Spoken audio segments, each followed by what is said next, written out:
हर एक वो चीज जो परमेश्वर की वाणी को सुनने में रुकावट उत्पन्न कर दे, catch fire, catch fire, catch fire. Thank you Jesus, God bless you all. स्वतंत्रता दिवस 15 अगस्त विशेष संदेश, मसीही स्वतंत्रता का गहरा मर्म। 15 अगस्त हमें देश की राजनीतिक आजादी की याद दिलाता है, लेकिन परमेश्वर का वचन हमें एक ऐसी स्वतंत्रता की ओर ले जाता है जो केवल शरीरों को नहीं बल्कि आत्माओं को आजाद करती है। हालेलुया। गलातियों की पुस्तक नए नियम में गलातियों की पत्री है, उसका अध्याय 5 और 13 वचन में इस प्रकार से लिखा हुआ है, हे भाइयों, तुम स्वतंत्र होने के लिए बुलाए गए हो, परंतु ऐसा ना हो कि यह स्वतंत्रता शारीरिक कामों का अवसर बने, वरन प्रेम से एक दूसरे के दास बनो। परमेश्वर का दास हमें आग्रह करता है और हमें लिखता है कि हमें प्रेम से एक दूसरे का दास बनना है, क्योंकि ऐसा ना हो कि यह स्वतंत्रता शारीरिक कामों का अवसर बने। मूल भाषा हिब्रू, अरामिक और ग्रीक से गहराई। जब हम स्वतंत्रता और प्रेम की बात करते हैं तो बाइबल की मूल भाषाएं इसके छिपे हुए अर्थ को प्रकट करती है। स्वतंत्रता को इंग्लिश में फ्रीडम और लिबर्टी कहा जाता है, परंतु यूनानी ग्रीक शब्द इलेउथेरिया, इसका मतलब होता है फ्रीडम, स्वतंत्रता या लिबर्टी। इलेउथेरिया केवल बंदिशों से मुक्ति नहीं, बल्कि मसीह में अपने सही जीवन को जीने की पूर्ण सामर्थ्य, यह पाप और गुलामी से छुटकारे का अधिकार है। इब्रानी भाषा जो हिब्रू भाषा है, समतुल्य लय व्यवस्था की पुस्तक अध्याय 25 और उसका 10 वचन, छुटकारा, इसका शाब्दिक अर्थ है पानी की तरह बहना, ऐसा जीवन जो रुका हुआ नहीं बल्कि पूरी स्वतंत्रता से बह रहा है। हालेलुया। दास, सेवा, सर्वेंट या अरामिक शब्द अब्दा, यूनानी ग्रीक शब्द डोलोस, अर्थ एक ऐसा व्यक्ति जिसने अपनी स्वेच्छा से प्रेम के कारण खुद को किसी के अधीन कर दिया हो।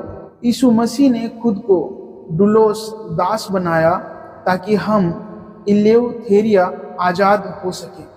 हमारा प्रभु अपने आप को डुलोस, दास बनाया ताकि हम इलेउथेरिया आजाद हो सके।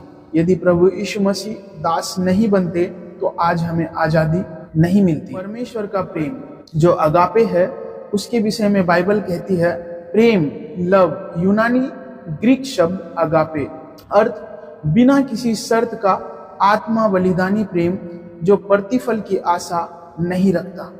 हालेलुया। सच्ची स्वतंत्रता संबंध मुक्त जीवन नहीं, उद्देश्यपूर्ण जीवन है। हालेलुया। बाइबल हमें बताती है कि जो सच्ची स्वतंत्रता है वह संबंध मुक्त जीवन नहीं है, परंतु उद्देश्यपूर्ण जीवन है। दुनिया समझती है कि स्वतंत्रता का अर्थ है जो मेरा मन करे वो मैं करूं, लेकिन परमेश्वर का वचन सिखाता है कि इलेउथेरिया स्वतंत्रता का अर्थ है जो परमेश्वर की इच्छा है उसे करने की सामर्थ्य पाना। हालेलुया। पाप की गुलामी से छूटकर मसीह की कृपा में आना ही सच्ची आजादी है। आमीन। स्वतंत्रता का सही उपयोग अगापे और डोलोस कहता है कि परमेश्वर ने हमें आजाद इसलिए किया है ताकि हम एक दूसरे के डोलोस, स्वेच्छा, दास बन सके। यह विरोधाभासी लगता है, आजाद होकर दास बनना, लेकिन मसीही जीवन का यही रहस्य है। सच्ची स्वतंत्रता दूसरों की सेवा करने की शक्ति देती है। आमीन। हमारे देश के लिए मसीही बुलावा। इस 15 अगस्त को जब हम अपने राष्ट्र की स्वतंत्रता का जश्न मनाते हैं तो एक मसीही होने के नाते हमारी जिम्मेदारी यह है कि हम इस देश में परमेश्वर का अगापे निस्वार्थ प्रेम फैलाएं। हम नफरत, स्वार्थ और विभाजन से आजाद होकर अपने देश और समाज की सेवा करें। हालेलुया। हे सर्वशक्तिमान परमेश्वर, हम आपका धन्यवाद करते हैं कि आपने हमें मसीह में सच्ची इलेउथेरिया आजादी दी है। हमें ऐसा हृदय दीजिए कि हम अपनी इस आजादी का उपयोग स्वार्थ के लिए नहीं, बल्कि अगापे प्रेम के साथ दूसरों का दुलोस दास बनकर सेवा करने में करें। हमारे देश भारत पर आपकी आशीष बनी रहे और हम आपके प्रकाश को पूरे देश में फैला सके। प्रभु यीशु मसीह के पवित्र और सामर्थ्य नाम में हम मांगते हैं, आमीन। Thank you Jesus, God bless you all. परमेश्वर आप सबके साथ है। लाइक करें, शेयर करें और सब्सक्राइब करें। The best is coming next. Thank you Jesus.